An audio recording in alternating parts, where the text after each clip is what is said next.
The history of quilting dates back to ancient times.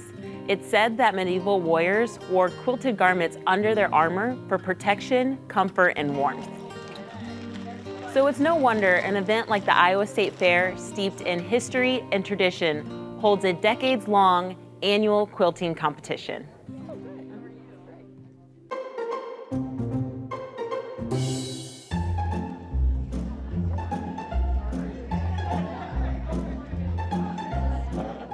So we've seen a lot of people dropping off entries. What makes an exquisite quilt? I think there's a lot of things that go into that. There's the use of color, there's accurate piecing, or whatever technique is used to create that quilt. There is just that wow factor. Oh, it has a corn, an ear of corn. Look at that.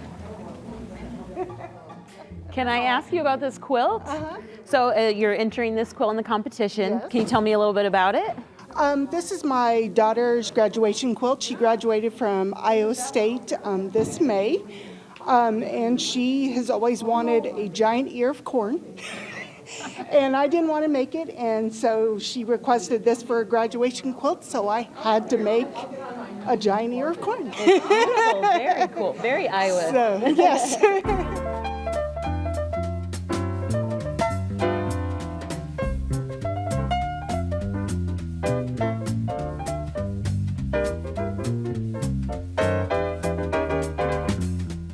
So how many entries do you have this year? 7.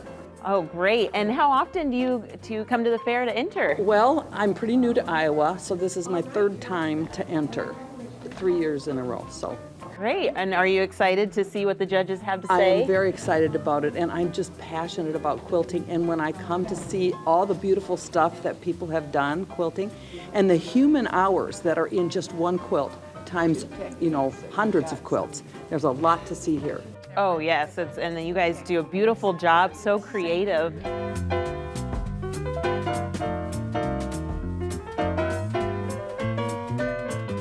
We have a junior division, and there's a lot of budding seamstresses out there, and we don't have an age limit. We've got it divided between kiddos under 10 and then 10 to 18. And we would just really like for that division to grow. Can you tell me a little bit about your quilts that you're submitting today?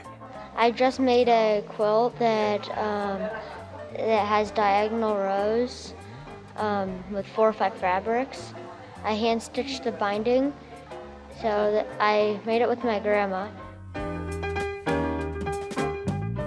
What do you think keeps people coming back every year for this competition? Well, I think that spirit of competition, for one thing. However, I always tell people, just showing at the state fair, you share your work, you share your talent. A ribbon is nice, but not everybody's going to win a ribbon. And people love the fair, and they want to support the fair. And that's a big thing. I've got very loyal exhibitors, very loyal exhibitors. Once the judging is done, the hard work and the talent of the winning quilters will go on display for all fairgoers to enjoy.